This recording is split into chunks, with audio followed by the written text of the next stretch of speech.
special, what is it, Thursday edition of Midnight Launch News. Today, we're talking about World of Warcraft. I'm David. I'm Dan. This is Pedrom. And we have a very special guest here with us today. We've got a little foursome going on here. We got 4 people. This is the most we have ever had on the show. And everyone, I would like to introduce the druid, formerly known as Shoop, currently known as Echo, a very good friend of mine, from Wrath of the Lich King. Echo, tell us a little bit about yourself. Hello. Yes, my name is Echo, like he said.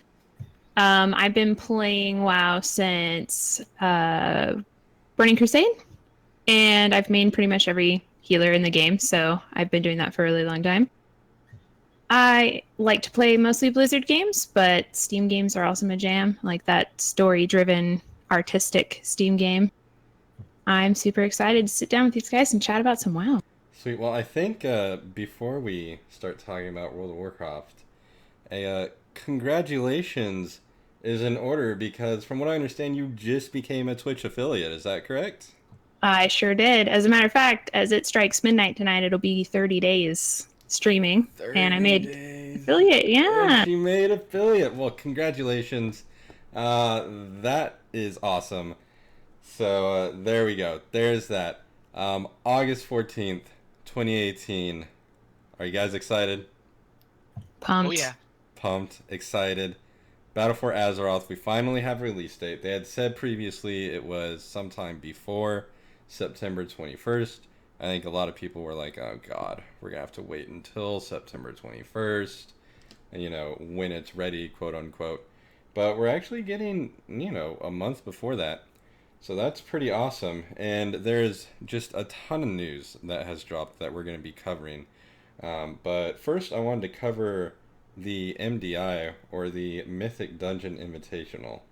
Ozzy has just been just spending so much time and so excited about all this. So why don't you walk us through what's been going on?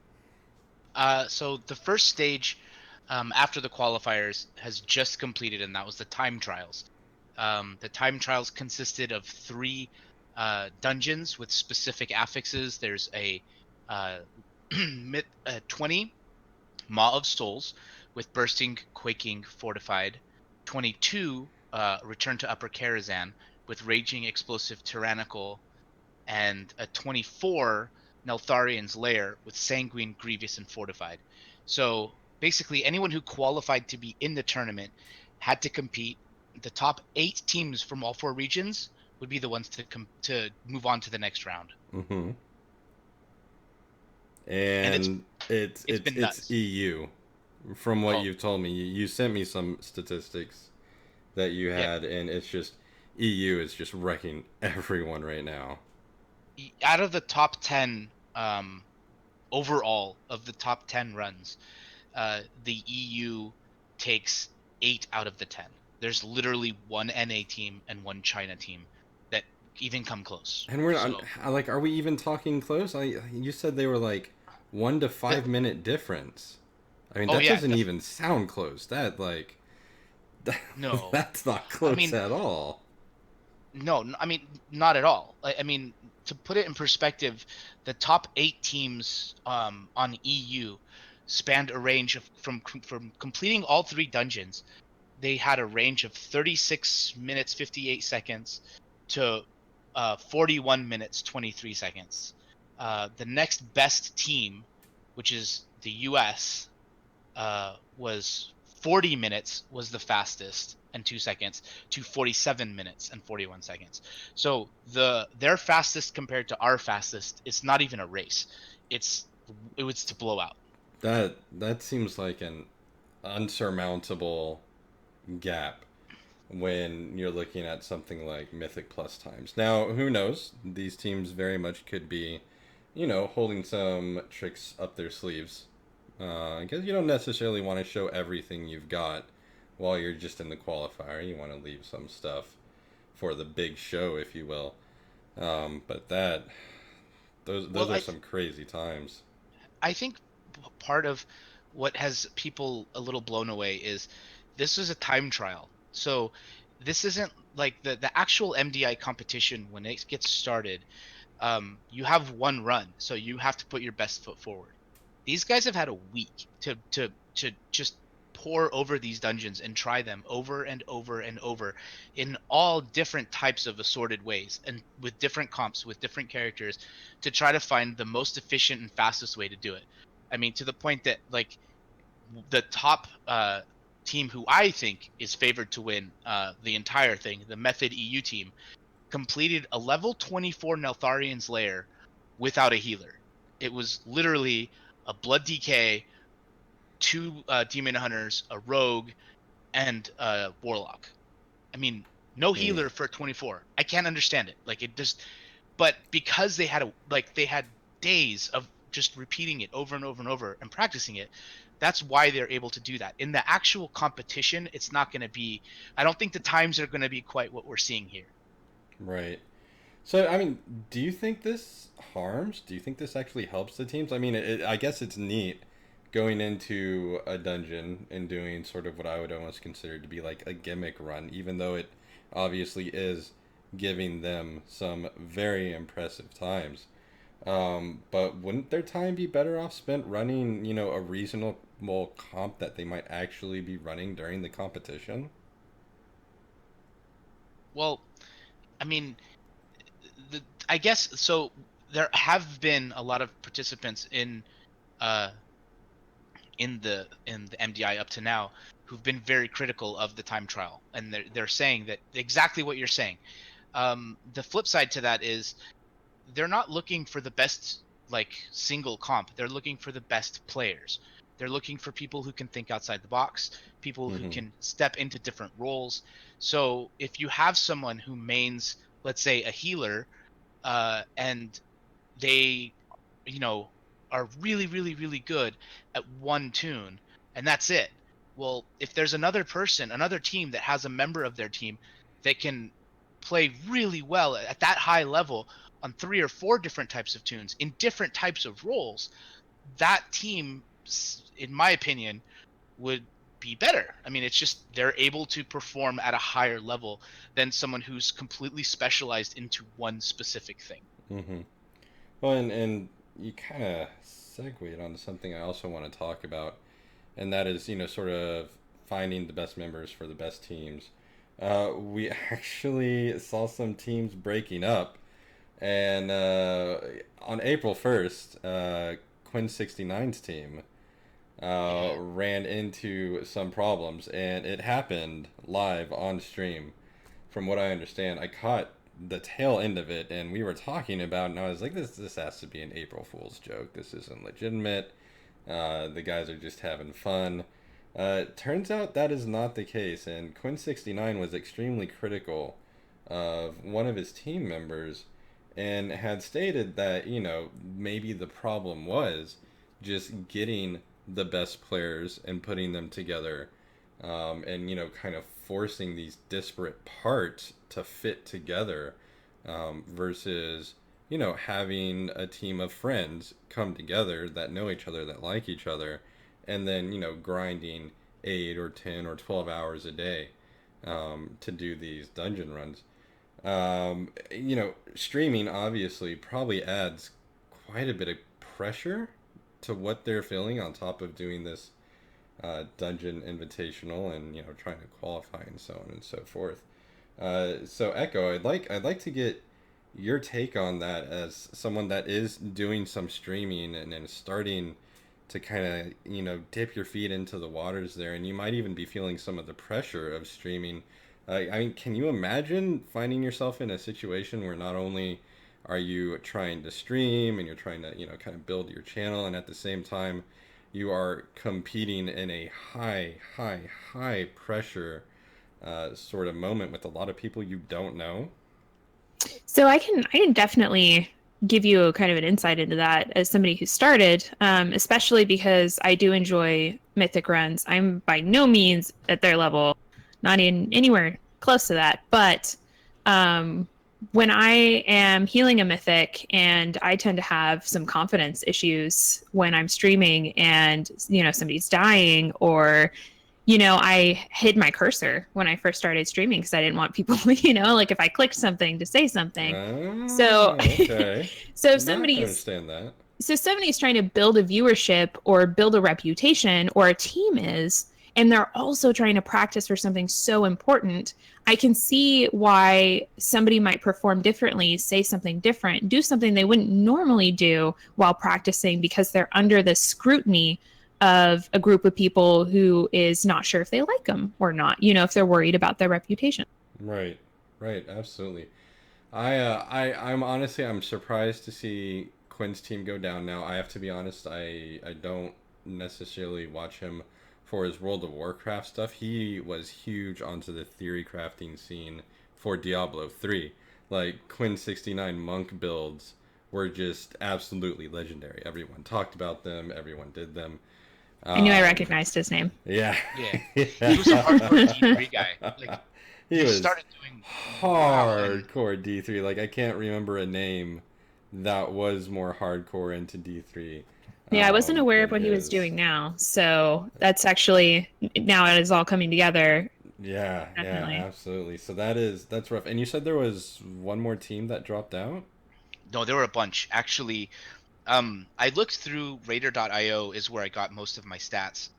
It so out of the 146 teams that qualified for the time trials, Mm-hmm. only 65 teams actually completed all three dungeons. Wow. So, I mean, like, that's less than half. yeah, 44.5% finished, 56.5 didn't finish. Now, they may have finished either one or two dungeons, but did not complete three. That's how I considered like you didn't complete the time trials, just means you weren't able to get a posted time for all three runs.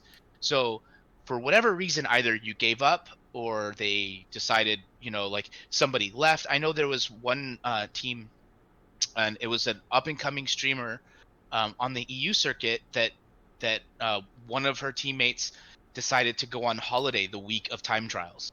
So like literally they qualified and then they're like, okay, here's the time trials, and one of the teammates was like, I'm going on vacation for a week, sorry, and that was it. That like her MDI dreams were over at that point.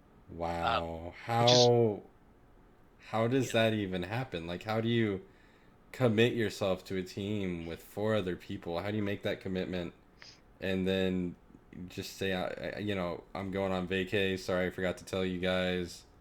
Was it a Like, plant? Like, yeah, so yeah, I would in love to order know. in order to do the time trials, you're practicing beforehand, right? Because I'm kind of Oh new yeah. when you guys brought it up, that we might discuss it.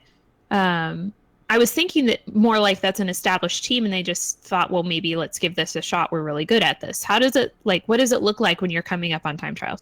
So prior to time trials, you had to complete a few mythic plus dungeons to of a certain level in time. I think it was like 20, it was it 17s or 24s or something like that. Anyways, if your set team is able to complete enough dungeons, then you qualify for the time trials portion. I So see.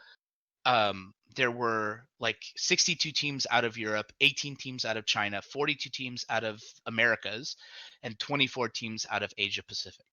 So of those, the group with the highest completion percentage was China. They had 13 out of their 18 completed.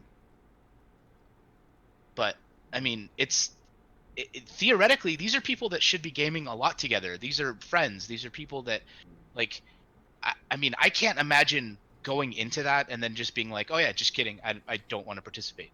But at So the they same time, there's going to be different levels of commitment. Some people are going to be like, you want me to play WoW for how long per day? I feel like that's something discussed, like as you're going in. Like, It should be discussed. yeah, Yeah. how are expectations not set among these team members? How are schedules not spoken about at the very onset? Say, hey, you know what? You're going on vacation in 2 or 3 weeks. Maybe you're not the best person to fill this spot.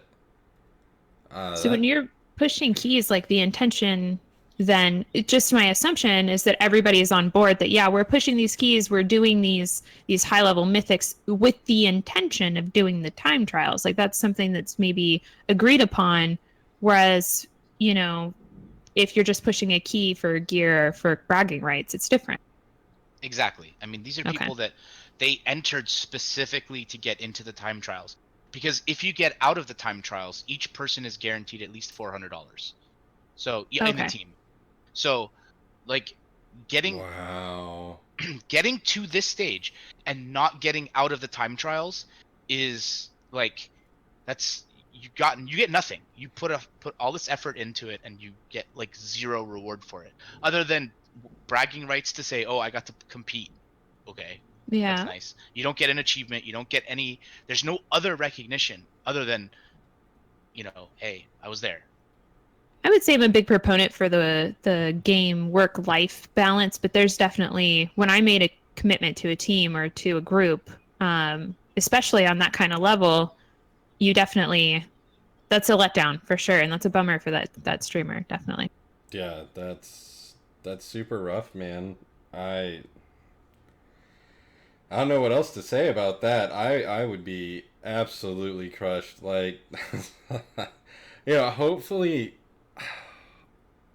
like it was an emergency or like I don't know, emergency vacation. That really doesn't seem right. Usually, you plan these things ahead of time. Maybe she won a trip somewhere or he won a trip somewhere, and it was like, all right, I'm gonna go take this opportunity.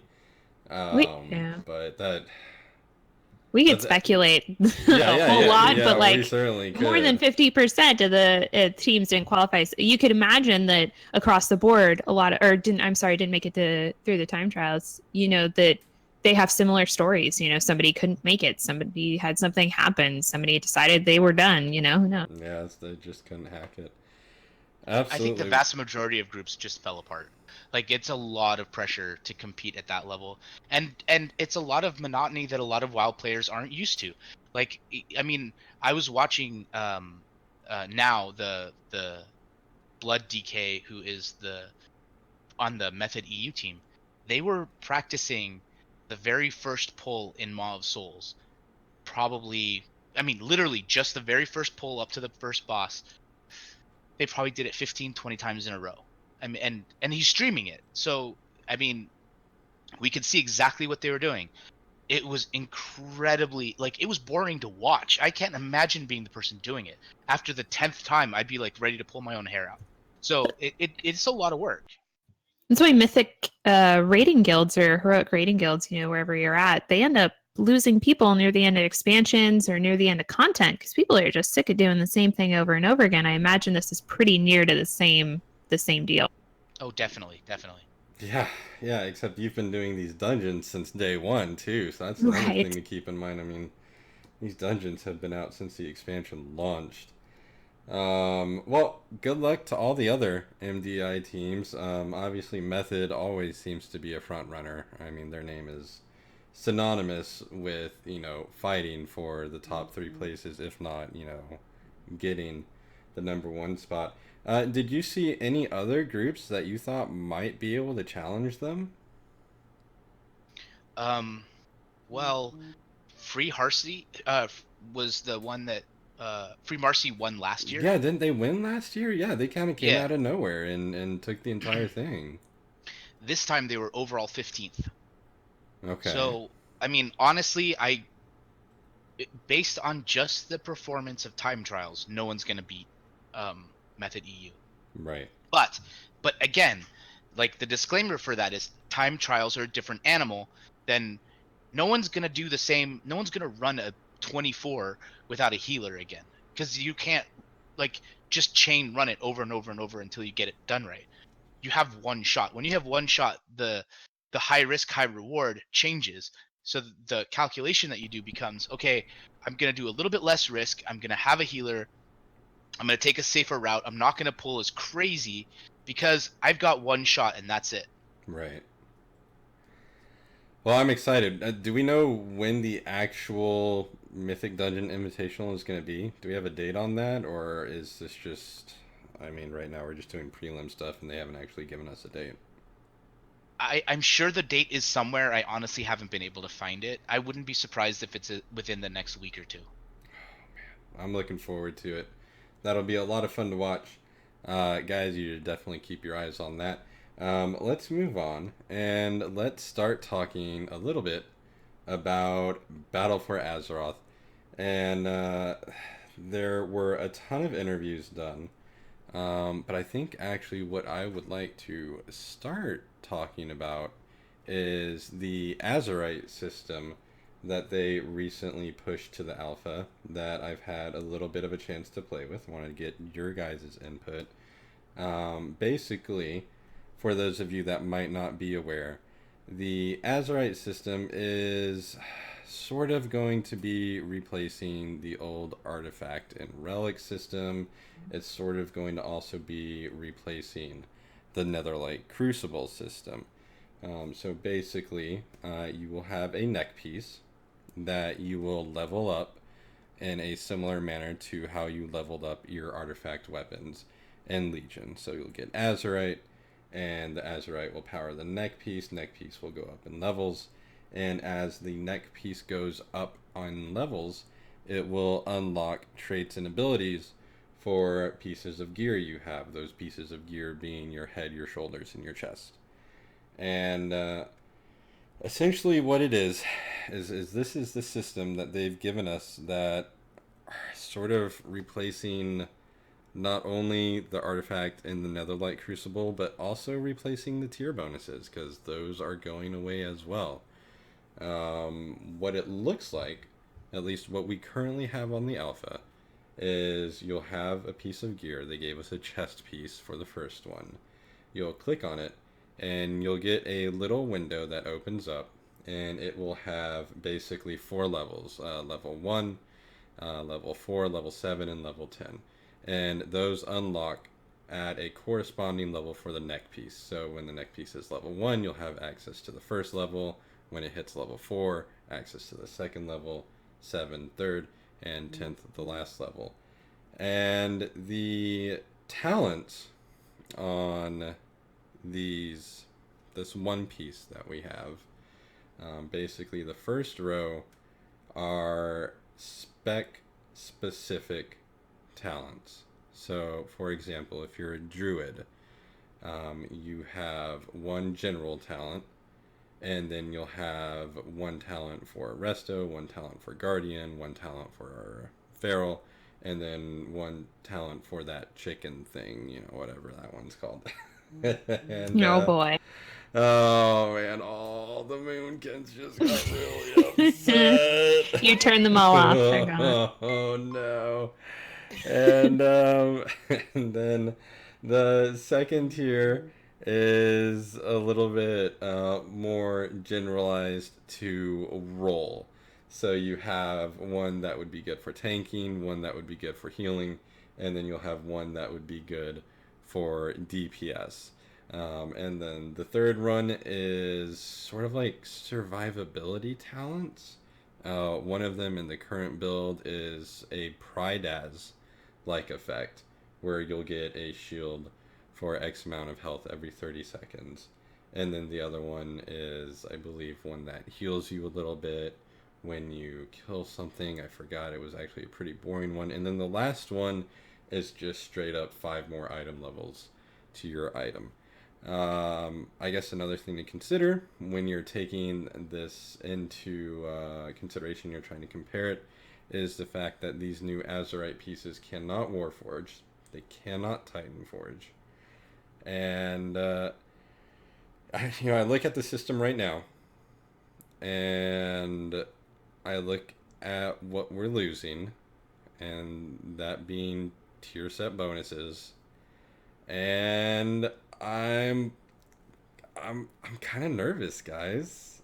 I'm kind of nervous. I think on that note, we're not only losing all of that, but what I was reading is you're also not gaining anything while you're leveling. So from 110 to 120, you get this necklace that upgrades your gear, and that's it. There's no access to new abilities, nothing like that where we leveled before. So essentially, it's they really like the Netherlight Crucible. You're gonna wear it around your neck, I guess. I don't know. I mean, and that. So So, they're saying like as you level up, while you're going, that 110 to 120 journey, you will start unlocking the abilities that are on your gear. And that is sort of going to take place of the abilities or the new talent choices that you would get as you level up. right. Um, that does not feel particularly good to me, especially given that number one, we don't know how often these pieces of gear are going to drop. Like, is it going to be every single chest piece and shoulder and helm that drops will be able to do the Azerite? We just don't know. And then number two is, you still have to take eye level into consideration, and this is going to be extremely confusing for a lot of people. Like, oh my goodness, if you thought eye level wasn't confusing when it was just like tier versus non-tier, now you're going to have eye level taken into consideration, Warforge and Titanforge taken into consideration, whether or not it's an Azerite piece, and wow. Well, I think all of the three pieces, like I think it's shoulders, helm, and chest, Mm-hmm. will always be upgradable. So those three will always be Azurite. There won't be like a piece that isn't eligible for those upgrades. Right. Now, specific pieces are going to have, like, this particular helm from this particular dungeon always has these tiers of like abilities on it, and the abilities and the tiers upgrade based on the quality of where you got it. So like if I got it out of a normal dungeon, it's going to be like, oh, like a minor effect. Mm-hmm. uh if I got it out of a heroic or a mythic dungeon, that effect may be like empowered somehow, like, or stronger. Mm-hmm. But there's I don't think there's gonna be like a scenario where someone's gonna be running around with a green helm that all of a sudden just cannot be like upgraded. I think all those pieces will be upgradable in the same way that like all of our relics right now in our weapons Mm-hmm. have corresponding Netherlight Crucible things to them, Okay. but it's going to be less RNG based, which I think is good. They also mentioned that none of those slots can be Titan forged. So none of them can be at a higher eye level. They're not going to Titan forge. So once you get it, you're good. Yep. And that based on the eye level, like he was saying, the changes to your abilities are going to be more interesting and more impactful. So maybe the one you got on the alpha was kind of boring, and some of the stuff I was reading, I was like, meh, it doesn't seem very interesting. But hopefully at higher eye levels, we're looking at some pretty significant and interesting changes that make your character feel different and play differently. I hope so, and I trust that we will see far more interesting traits and abilities as we go on. One thing I did notice on the alpha that I wanted to get your guys' input on is once you choose a trait, currently there's no way to change that trait. So if you have a chess piece and you're a feral druid, and of course the first row has a talent that increases the damage Rip does, so that's the one you're going to take. And then you want to go healing. You can continue wearing that chest piece, but that trait is going to do absolutely nothing for you. And as far as we can tell, there's currently no way to, quote unquote, respec that chest piece. So, we might end up being in a position where we are once again carrying around, multiple different gear sets if we're switching specs relatively often. I know a lot of people already do that, so it might not be that big of a deal. But for the most part, at least in Legion, we got to the point where the only thing you necessarily needed to switch out were, like maybe your trinkets and then maybe your legendaries. Thoughts on that? Would you guys want to go back to having, like 4 or 5 different chess pieces if you're a druid? I think that, that's what I was reading also, is that once you pick it, you don't go back. And I think it's going to be the same way the Crucible is, you're locked in. And I think that's intentional. They want you to go and find something else for another spec. And yeah, I'm not super excited about that. I already carry around 4 different weapons, different legendaries for all my specs. I don't need more of that in my bags. And to lock you in, I think what they're trying to do is make it so you have to repeat the content. You Mm-hmm. know, you have to go back and get something else or get the same thing. I don't know. You know what I mean? Like you're gonna have to go and Yeah, get yeah, another piece for absolutely. another spec. And Well, I'm not excited I about mean, that. at least they gave us an extra 4 bag slots, right? For if you're using the That's authenticator. There, I mean, there you go. That's look at like you and your silver lining. your chest No. piece is taken care of. I don't know what you're gonna do about your helm and your shoulders, and your trinkets. You'll have to figure out place to put those. What do you think, Ozzy? I don't know. I mean, I as I carry a lot, I have like 4 different sets for my blood decay that I use. So with different like emphases and different legendaries and things like that. While I'm always struggling with bag space, it's not new to me. So I'm just like, whatever. It's gonna be what it's gonna be. And honestly, the way I look at it, we're still 4 months and change out. So Yes, who we are. knows? Like I mean, they could just be like, you know what? This is a pain in the rear end. We're gonna make it so when you respec that like whatever one tier when you select it, it's always gonna be like an offensive ability for whatever spec you are, Mm-hmm. and so it'll transition somehow. So like in like feral druid, it'll be rip. For like a boomkin, it'll be like starfire or something like that. Who knows? Mm-hmm. And for like a guardian druid, it'll be like mangle or something. I don't know, whatever. But like so it'll always carry the same like kind of uh, type of ability, but will trigger different abilities based on your spec. Yeah, So and that could that be that something I they could would do. be okay with. That I think that Who would be knows? absolutely great. Do you guys think you're gonna miss tier set bonuses? No, I don't No. think so. I like that. No, I like the new system. I don't want to be waiting around to wear my pieces of tier because I don't have the fourth one. You know, that Yeah, doesn't matter anymore. that's And I fair. feel like that's a quality of life improvement. And then it's more accessible to people.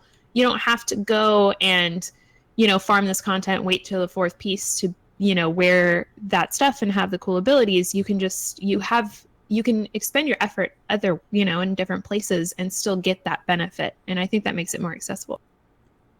I Ozzy, what do agree. you think, man? You I agree? I I agree like Man, a I'm gonna million have percent. to No, take well, the old man on the lawn stance and say y'all kids need to get off my lawn because I'm gonna be missing these tier set bonuses. yeah, but see, Like, as I don't like rating. I mean, I would much rather do Mythic Plus. So sure.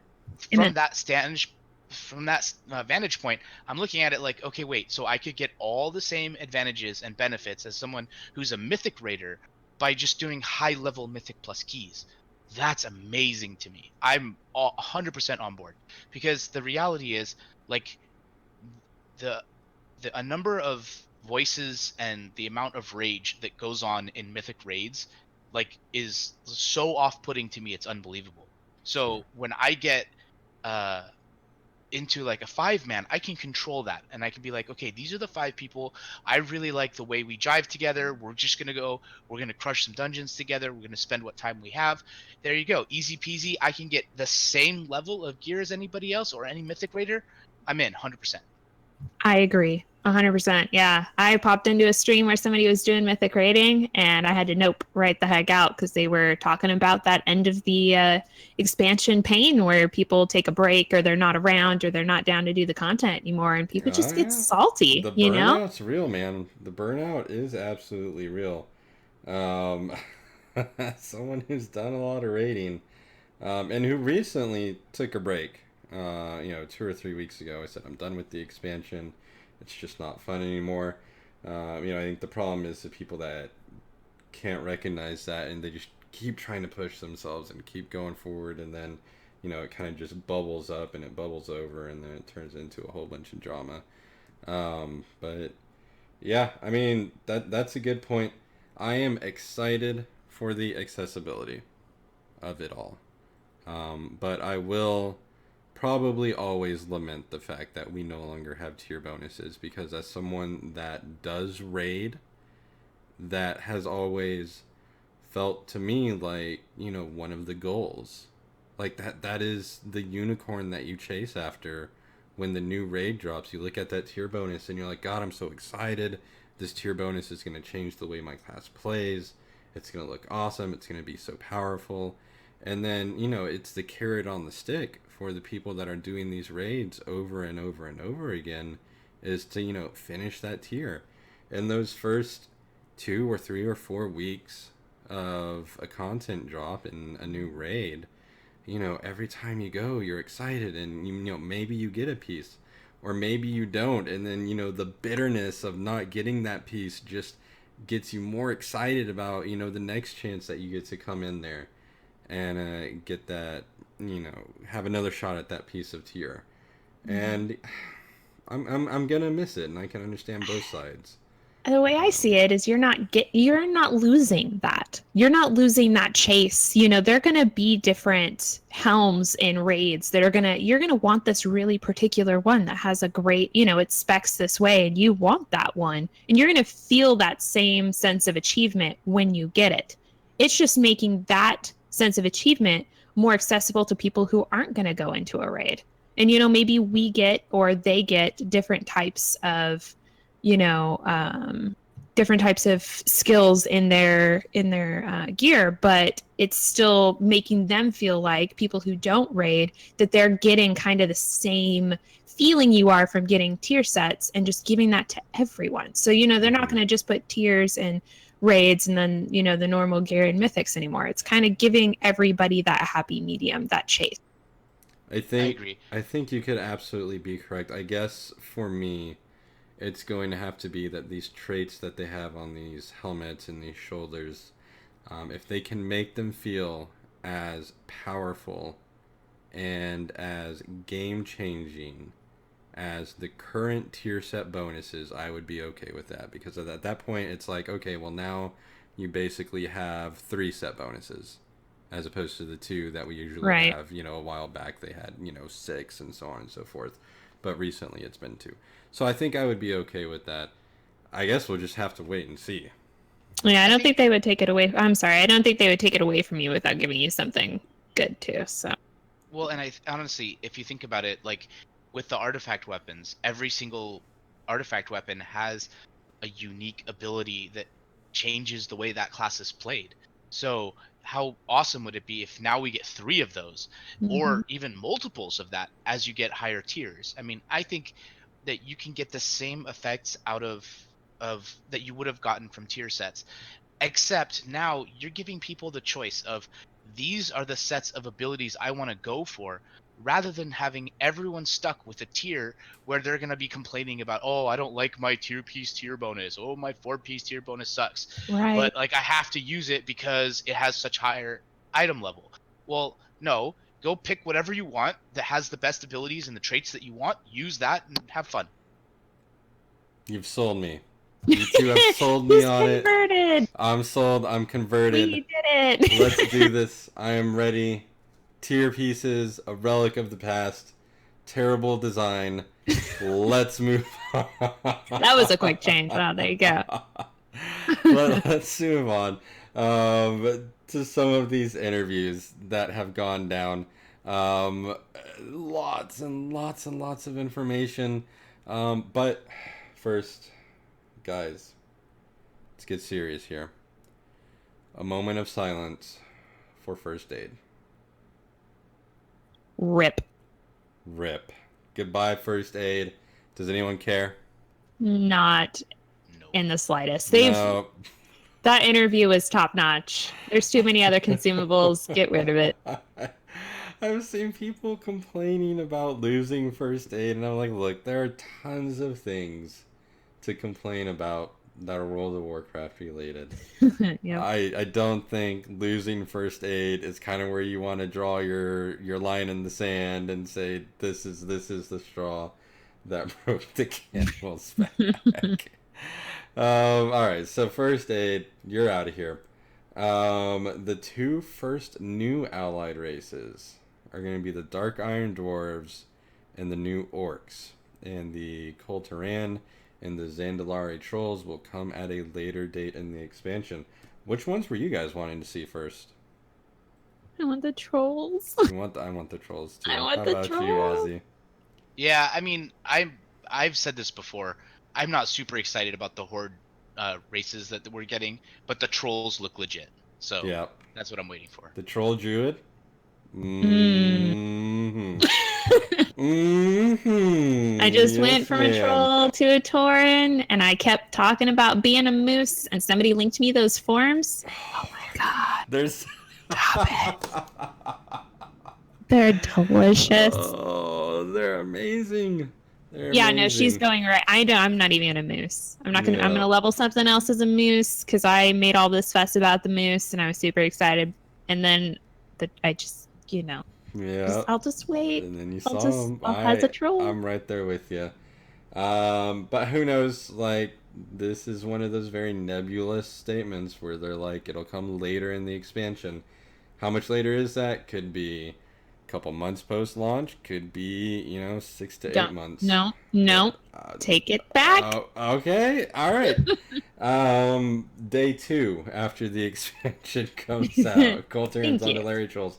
Heard it here first on our show. There is nothing to announce on whether or not Volpera and the Tortolans will be new allied races. That being I believe, the fox sort of race that was data mined, and then the turtle race that was data mined.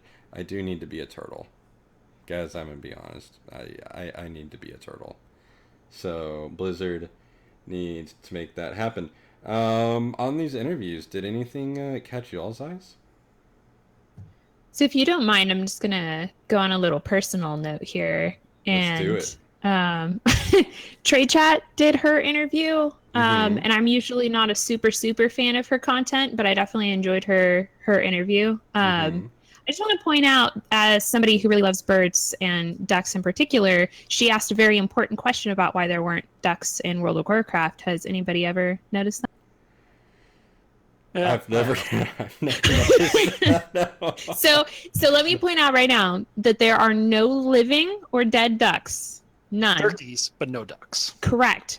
The only existing duck type thing in World of Warcraft is the bobber for fishing. That's it. So they clearly know and recognize ducks exist, but where are they? So that was Look, that was the most we're gonna important get question. on this. We're gonna research this. We're gonna figure it out. We're gonna get to the bottom of this, and we'll probably do a show on why there are no ducks in World of Warcraft, guys. Perfect. Get ready for that. We will have an Anyway. answer for you. No, Wait, are you won't. including the rubber duck? So the rubber duck model, the one where you threw for your pets Yeah, and yeah, they yeah. went and got it, but you never got it back, so you cried a little at the end of that. Yeah, that same model is the bobber. So nothing was added. They added a bunch of models for the bobbers and then just went for the ducky. So it's the same model. And nothing else. No other ducks exist. Man, this is some Anyway. hard hitting podcasting right here. We got I'm just all this. quacked up about this. Oh my! Oh, Jesus Christ! Oh, It's fine. it's such I'll a just leave that malady. little seed. Oh God! Oh, Oh stop. no! This is your fault. You brought up the ducks. We can derail into like her question about communities and stuff like that. I thought that was really interesting. All right, we'll talk about that. Okay, so she asked about with the inclusion of like the offline stuff and all of the different community updates, are they going to make guild experiences better? And really, the answer to that question was more, we're improving you being able to be in a guild with people and talk to them while they're on other Blizzard games or who are cross server and all of that. And I feel like they're kind of neglecting what used to feel like a really close group of people. Like when you lost somebody from your guild or your raid, you were, devastated. Like, you had to go fill that spot. You were spamming trade chat. Right. Nobody wants to go back to that.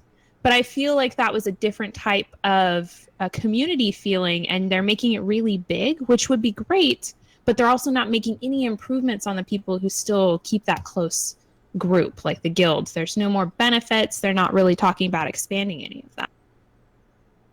Yeah, I think guilds are in. I feel like this kind of goes back even further than just guilds to sort of like server identity. Everything is so connected now within World of Warcraft that identity has, basically gone out the window. Servers used to be relatively small, and you knew who all the guilds were. You kind of knew who all the people were. And now it's very much with all this cross realm stuff going on. You see people, they're not even on your server, they're in your server group, and so Mm-hmm. on and so forth. And I think it's become a lot harder to kind of foster that very close knit family atmosphere that we used to have back when the game came out. I mean, I'm not saying it's not possible, but it definitely seems like it's a lot harder, and it definitely seems like they're definitely not doing much to encourage that, like you did just say. Well, with loot also going personal loot across the board. Oh goodness. Uh-oh. Was that a drop? A mic drop? Triggered. Sounded like a mic drop. Oh, It's so another triggered. it's just another way of like outmoding guilds. Like why do Hold you on, I need need to mute my mic. I think I broke him. You broke No, him. but I mean really, if you think about it, like one of the advantages that a guild had was you'd go in together as a raid, you would have some sort of system in advance of how you're going to deal with your loot situation, and then you're going to deal with it. And then so people got geared relatively quickly or based on whatever those rules were. With everything being personal loot, everything could be a pug. Your odds are exactly the same. Like except with a group, you're more like a guild, you're more likely to actually complete the content than fail miserably that you might in a pug. Right. I appreciate that that gives me the ability to play with people that I've since transferred away from, because I have moved several servers several times just to be closer to other groups or what have you when that was really important. And so I appreciate that I can still connect with the people that are on other servers, that I don't have to invite friends to WoW and tell them which server to make a character on if they don't want to. But I do agree that it loosens that fabric that you've woven with people that you play with, and that can be disappointing if they don't continue to support it in some way. And I think they are kind of dropping the ball on All right, I'm ready. I've unmuted my mic. that. He's back. I'm ready to talk about this because I do think it's something that I need to get off my chest. I think this is the dumbest fucking decision ever. All right, I have a ton of problems with this particular decision.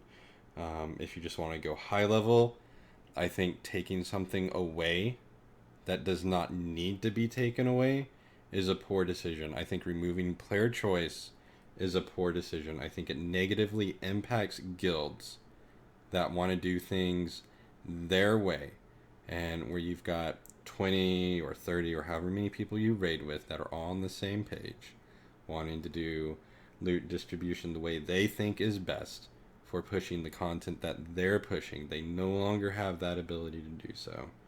And I think it's going to end up wasting times in raids, guys, because here's what's going to happen. Something is going to drop via personal loot. Someone's not going to need it, but somebody else is going to need it. So you know what you're going to have? You're going to have a lot of people saying, hey, I got this. Does someone else need it? Okay, open trade and I'll give it to you. Like, and unless all of these items are going to end up being bind on pickup, that is just what is going to happen. It's going to end up being some sort of pseudo master looter situation where the raid leader says, okay, if you got something that you don't need, send it to me. I'll put it in raid chat, and then we'll go ahead and divvy it out that way. Okay, that's like number one and number two. Number three, and perhaps, just another one of the reasons that I'm really disappointed in this is loot distribution for a lot of people in World of Warcraft and in MMOs in general is sort of a mini game in and of itself, whether it's DKP or EPGP or Suicide Kings, however you do that. A lot of people find loot distribution to be a really attractive part of the playing. It's bidding for items if you're doing DKP. It's getting loot that you feel you deserve and that the numbers say you deserve if it's EPGP. It's strategically passing on loot if, it's Suicide Kings and you want to stay at the top. And guys, I don't understand this decision at all. When you can have both, there's no reason we can't have both. So I'll give you my first to kind of quell your fire going on here. That yes, it's going to be more complicated to distribute loot that's not needed by the people who received it, but they're not completely removing player choice. I understand it feels like it because if somebody doesn't want to give it up, they don't have to. But that's a group issue. That's not necessarily a loot issue. But to go a little bit further, like a little conspiracy theory here, I think that putting personal loot on everything eliminates the need for them to support things like this loot can't be traded anymore, or like they don't have to deal with loot problems anymore when it's just personal. No more tickets for that kind of stuff, really, or a very low volume of it. And I think maybe that might be kind of the perspective.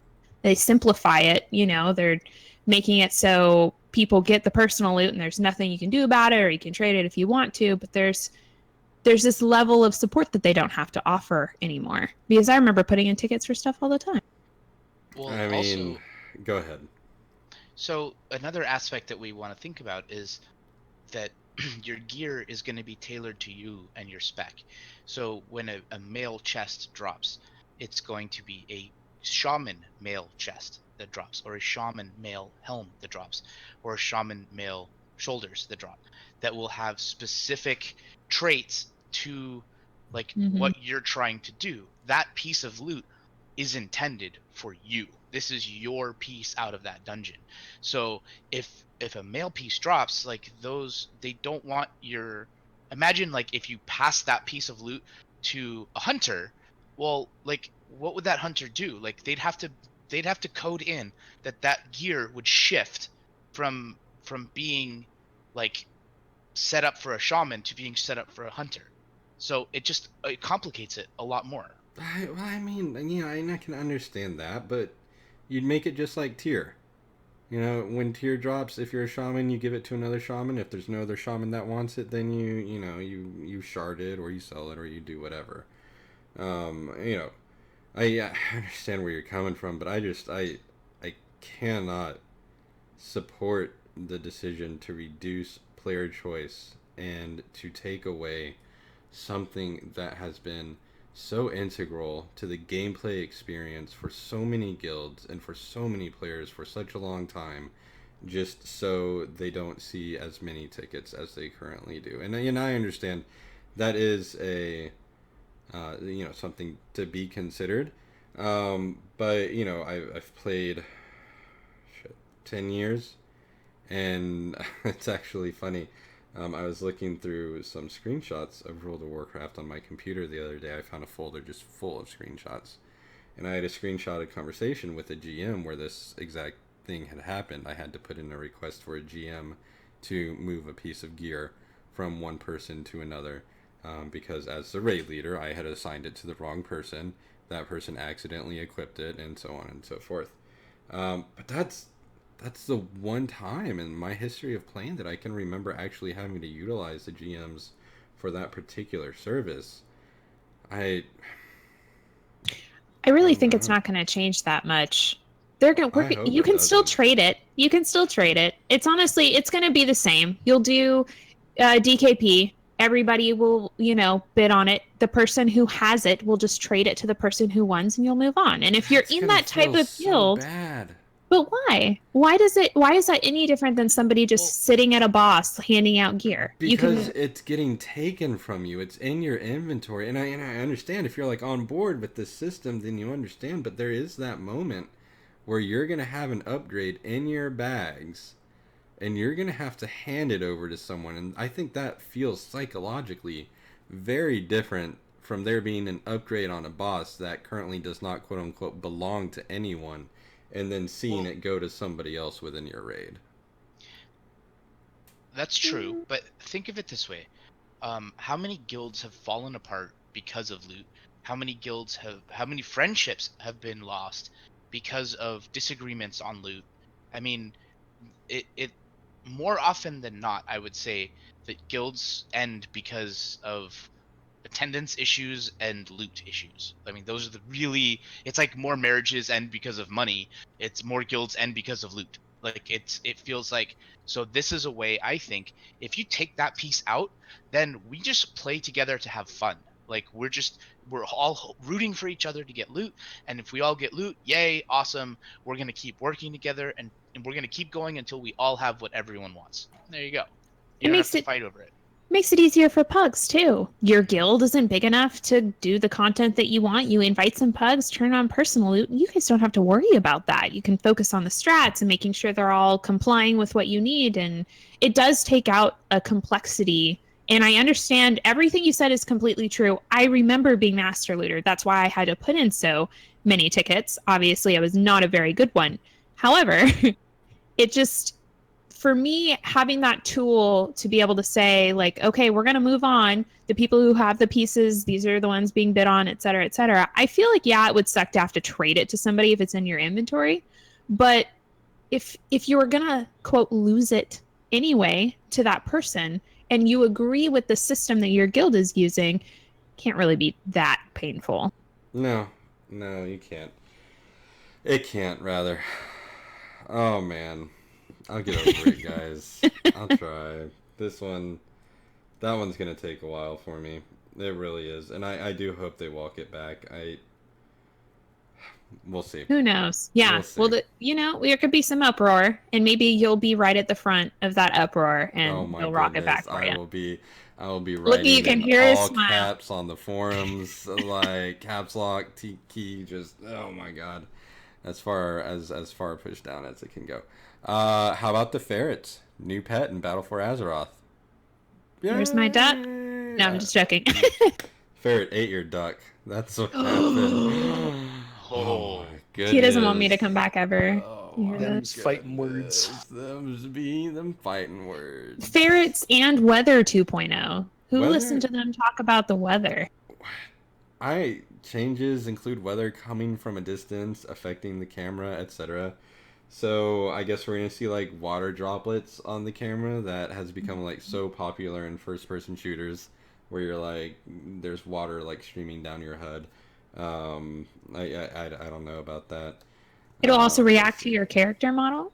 So if you walk through mist, it will move around you and stuff. It's just another immersive. Did they and actually say that? All right, that actually yes, sounds they pretty said that cool. during the interview, and then they said like when you pull certain mobs or you engage certain mobs, like another storm will start to like come around and stuff. I don't know. I'm so excited, and they said it's not just in the new areas; it's going to be throughout the entire world, which is really exciting. All right, I'm on board for weather. Sold. Let's do that one. I'm sold on that one. So we're just gonna cover a couple other things. Oh my goodness. How about backpats for battle pets and other character actions that will allow you to change the appearance of your battle pets?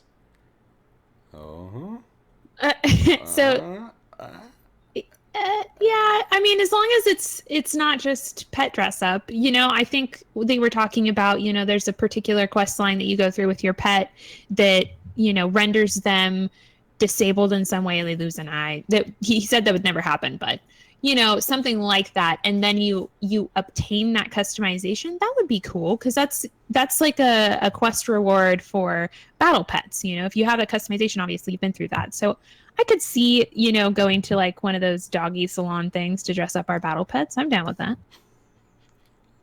Ozzy?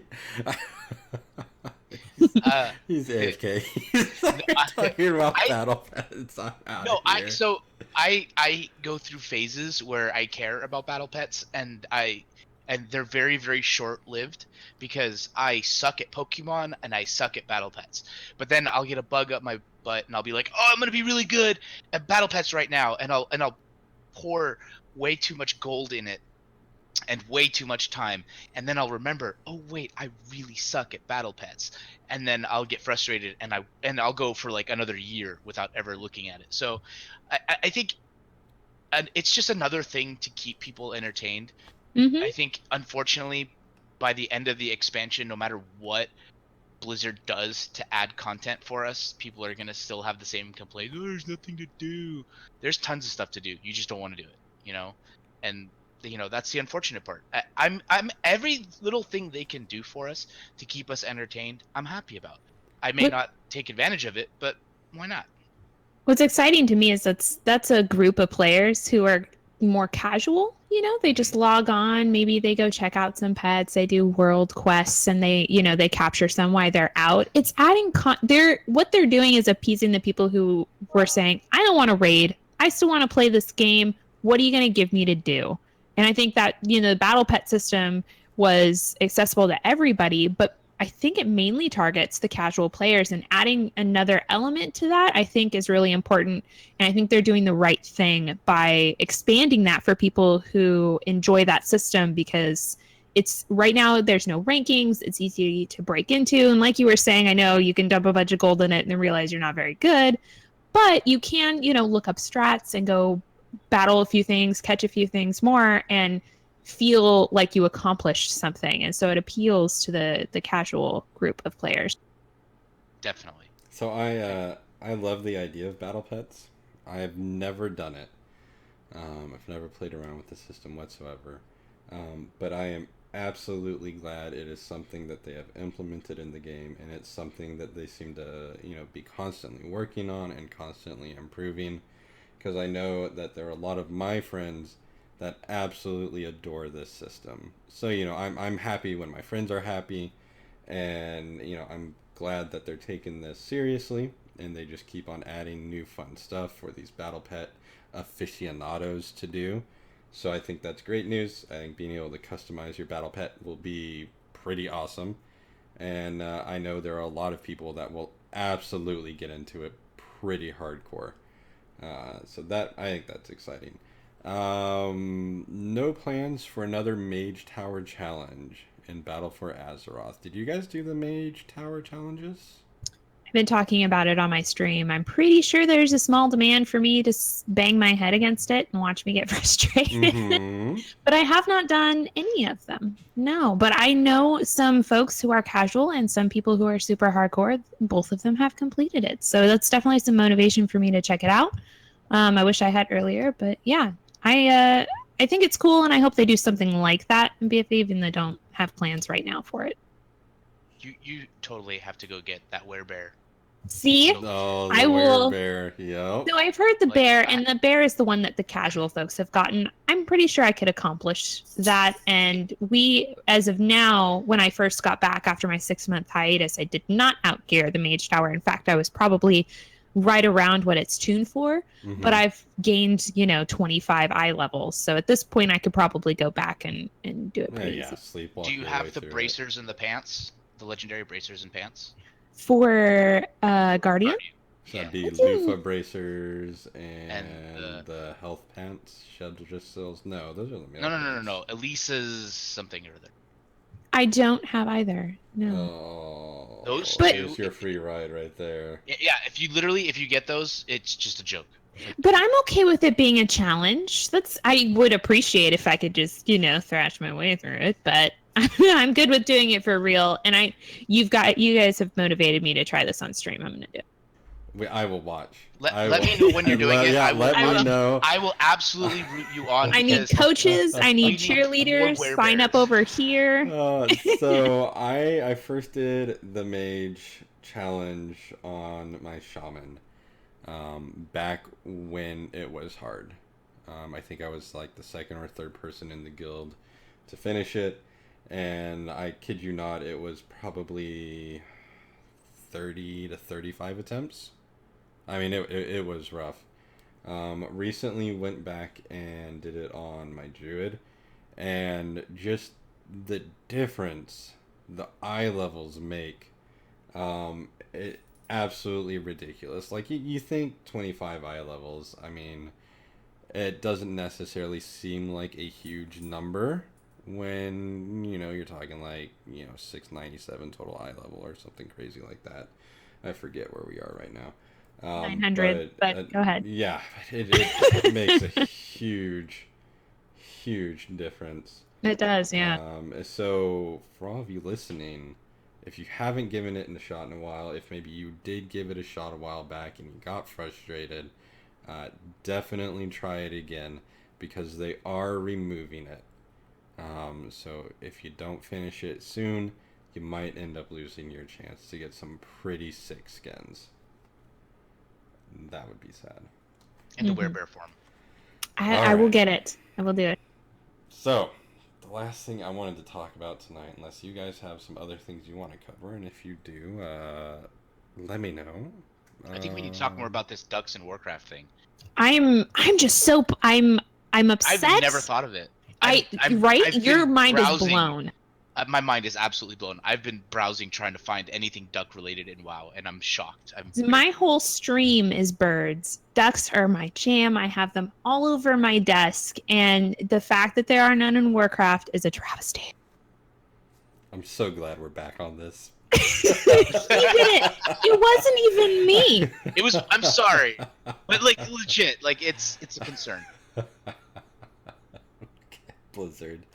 We'll send them an email after the show, a strongly worded email, making sure they understand they need to get ducks back in the game.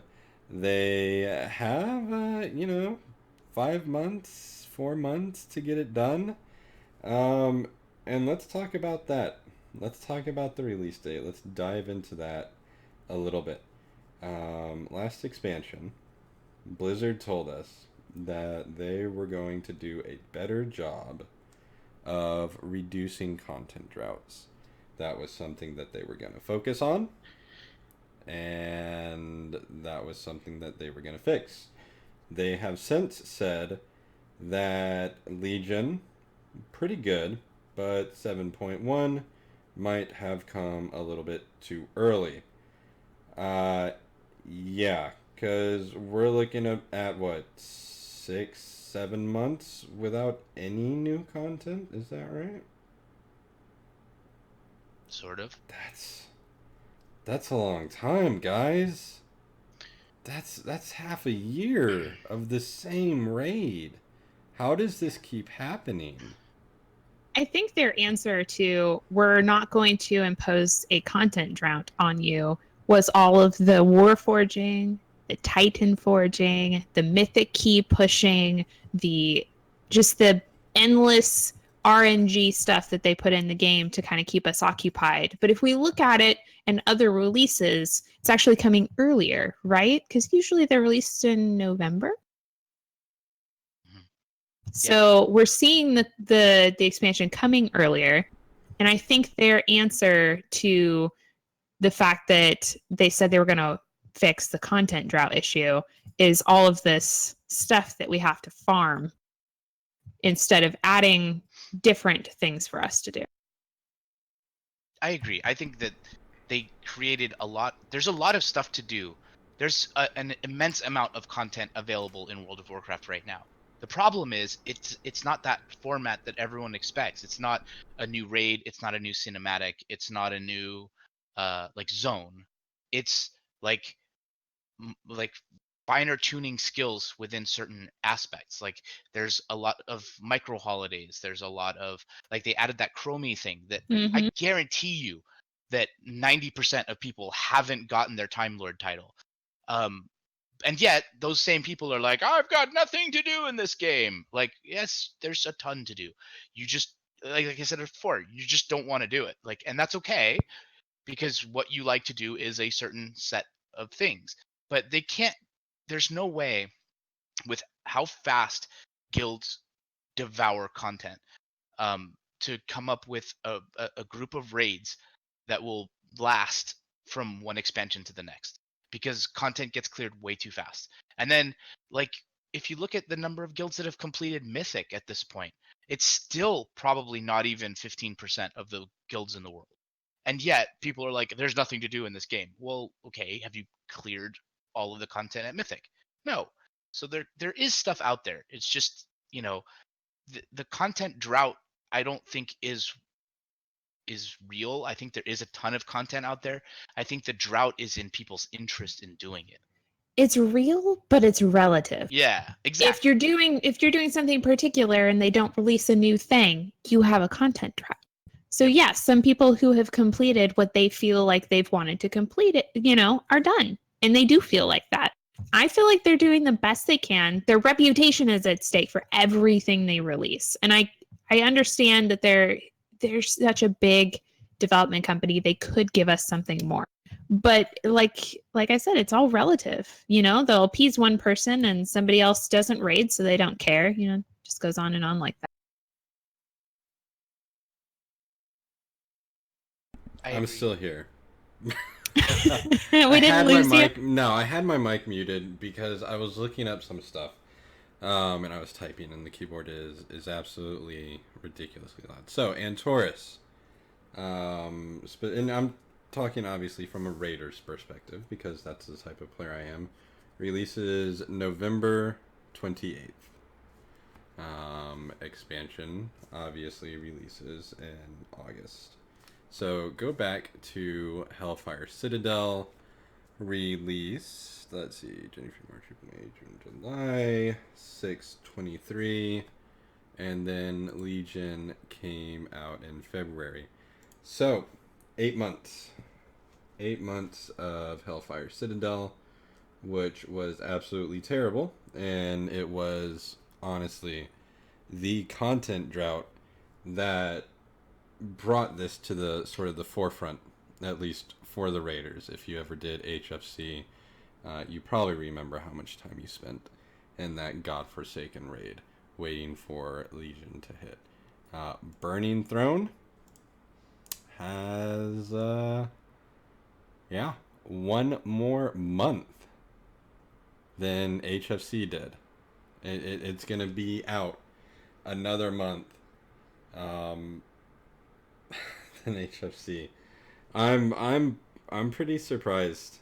I gotta be honest. Like, even if it was a small raid, even like a one boss raid, Ruby Sanctum. I don't know if you guys remember that. It was I like a do. single boss raid.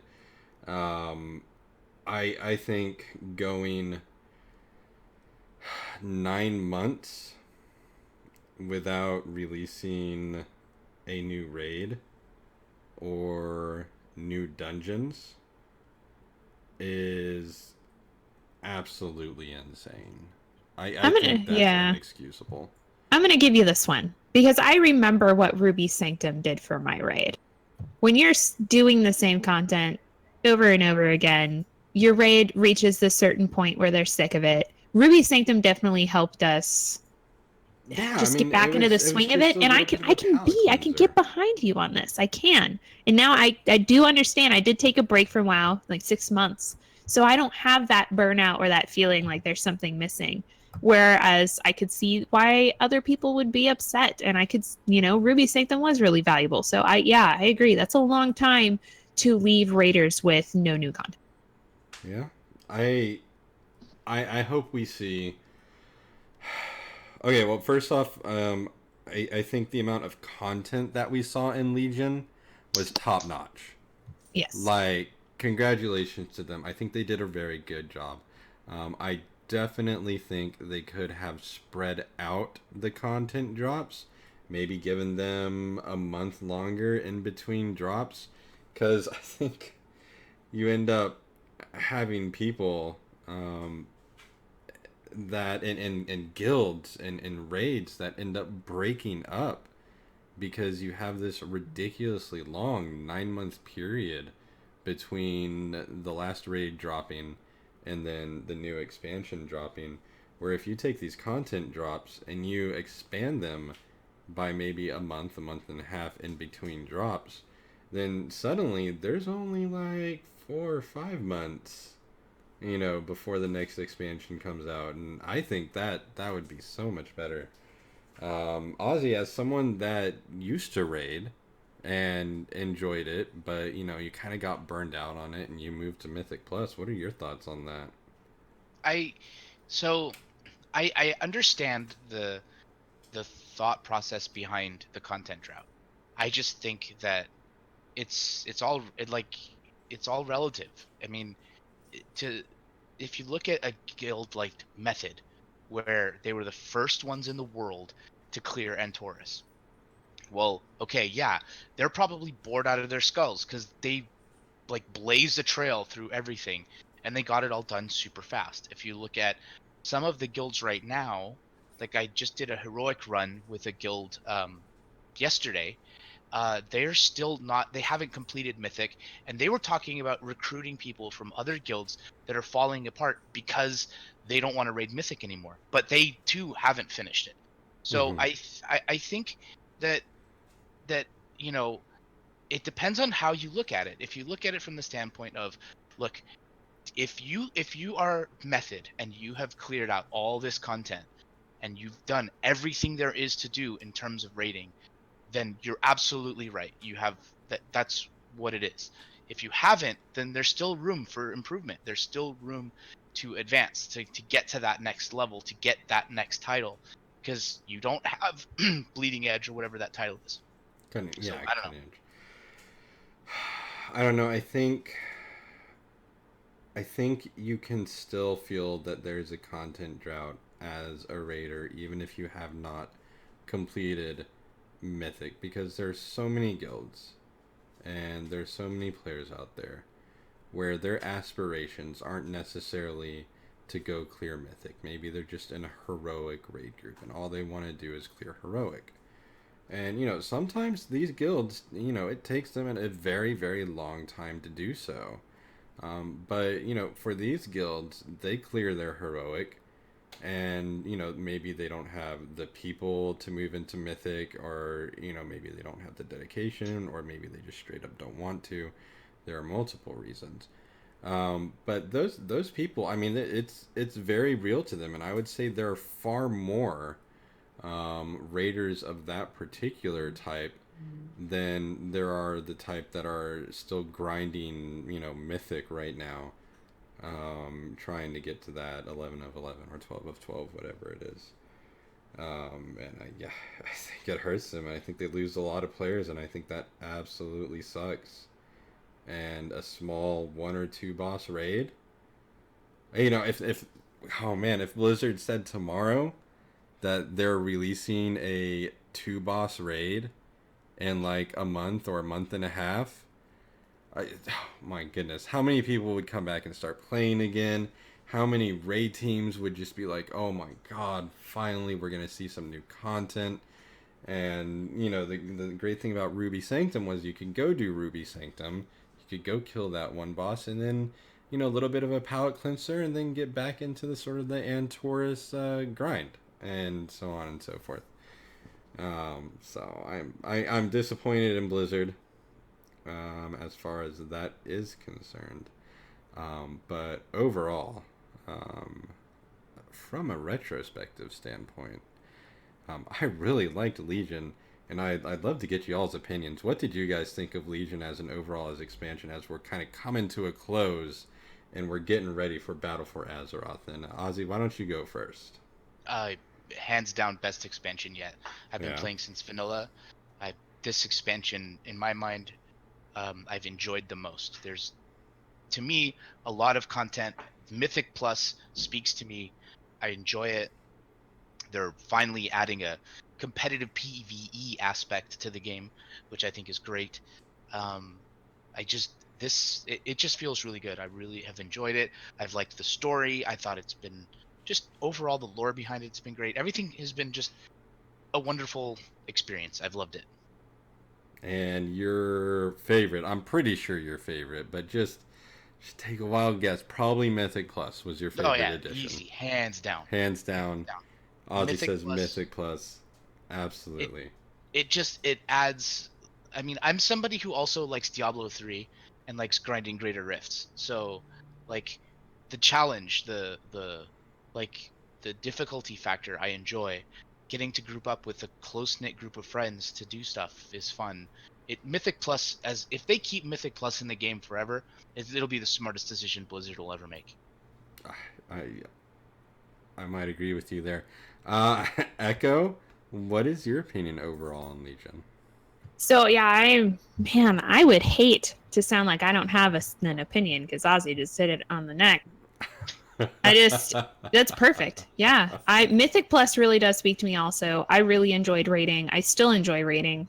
I enjoy grouping up. I love the small group aspect that Mythic Plus adds, that you don't need to get 10 of your quote closest friends together to run a raid. You grab a couple here and off you go. And it's so individually rewarding, Mythic Pluses, because you don't feel like the other healer you're healing with, there's no synergy, so you guys aren't doing well. You're responsible for how that mythic goes. And if you keep pushing keys and you figure out ways to skip mobs or what to pull to get the percentage just right, I definitely think it was one of the best things they've done for the game, and it's definitely appealed to people like myself who right now I'm not part of an active raiding guild, and so Mythic Plus is how I get my grouping together and my achievements and that feeling. Guys, we haven't agreed on much tonight. I'm gonna agree with you guys on this one though. Yes. Legion has absolutely reinvigorated my love for World of Warcraft. It has come as close as ever to bringing me back to sort of the BC, rose tinted glasses glory days. I do think Mythic Plus is the best thing. I'm just gonna say it. I think it's the best thing that they've ever done for World of Warcraft. I think it is a system that has legs.